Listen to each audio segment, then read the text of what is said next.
Salut à tous. Alors, exercice ENS-PC aujourd'hui. Normalement, il est plutôt facile pour l'ENS, mais je ne l'ai pas fait à l'avance, donc on va voir dans les calculs. On lance 5 dés à 6 faces. Chaque dé affichant un 6 est écarté. On recommence cela jusqu'à ne plus avoir de dés, et on note K, la variable aléatoire égale au nombre d'étapes de cette expérience. Pour tout n appartenant à grand N, calculez d'abord la probabilité que K soit plus petit que N, et en déduire la loi de K. Alors des fois dans les exos ONS comme ça, ils donnent les questions que une par une, et si ça se trouve, il y avait d'autres questions derrière. Je sais pas. Peut-être que c'était aussi un exercice de fin d'oral. Bon, on va voir. Peut-être que les calculs sont compliqués finalement.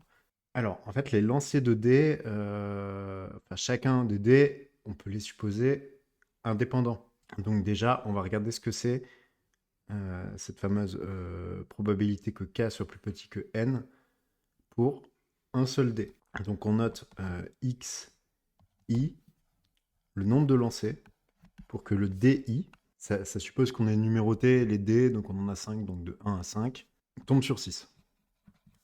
C'est à partir de là qu'on enlève. Bon, bah, cette probabilité-là, en fait, on va reconnaître une loi géométrique, donc XI, ça suit une loi géométrique de paramètres, un sixième, puisqu'il y a une chance sur 6 de tomber sur 6. C'est pas écrit, mais on suppose que le dé est équilibré. Donc, la probabilité que xi valent grand N, c'est ça qui va nous intéresser, c'est 1 sixième puissance grand N moins 1 fois 5 sixièmes. Maintenant, ce qu'on cherche, la variable aléatoire qu'ils ont noté grand K, en fait, c'est le max de ces trucs-là. Donc, en fait, c'est le max de x1, x5. Donc, la probabilité que K soit plus petit que N, c'est la probabilité que le max de x1, x5 soit plus petit que N. Et donc, cette probabilité que K soit plus petite que N, c'est donc égal à la probabilité que x1 soit inférieur à N, x2 soit inférieur à N, jusqu'à x5 soit inférieur à N. Et donc,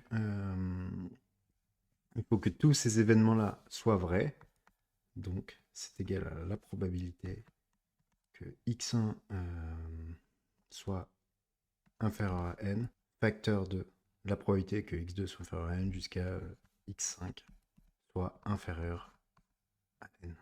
Et donc ça, c'est égal à la probabilité que x1 soit inférieur à n puissance 5.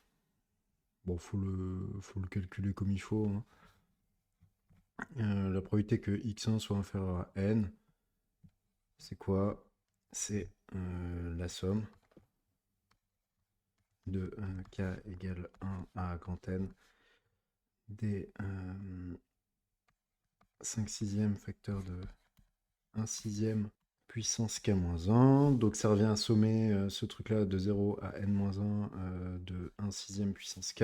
Donc ça fait... On n'est pas obligé de faire ça, mais c'est juste dans ma tête, moi c'est plus simple comme ça.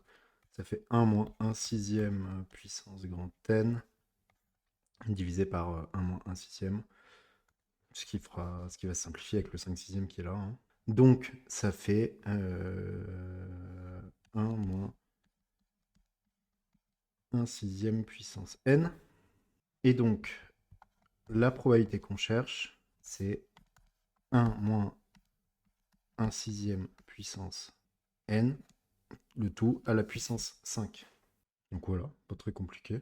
Ensuite, la probabilité que k vale grand N, eh bien, c'est la probabilité que k soit plus petit que n, moins la probabilité que k soit plus petit que n-1. Donc ça fait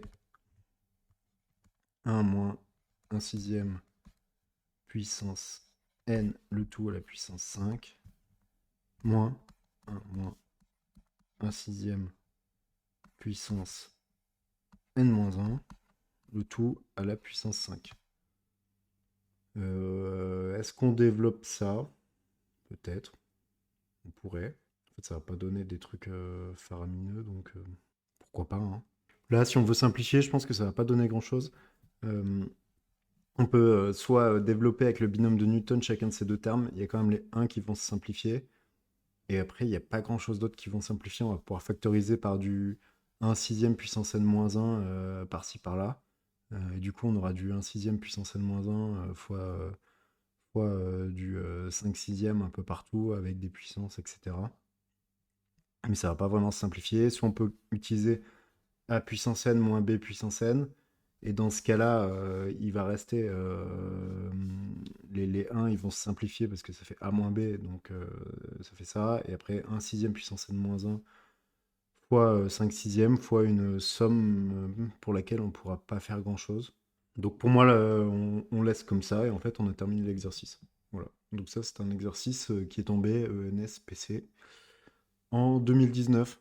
Est-ce que c'était une première question? Est-ce que c'était un exercice quand il restait 10 minutes à la fin? Je sais pas, mais en tout cas, c'était pas un exercice très compliqué. En tout cas, si vous avez apprécié quand même cet exercice, n'hésitez pas à le partager à vos amis, à liker cette vidéo, à mettre un commentaire aussi. Comme d'habitude, c'est très intéressant de discuter avec vous.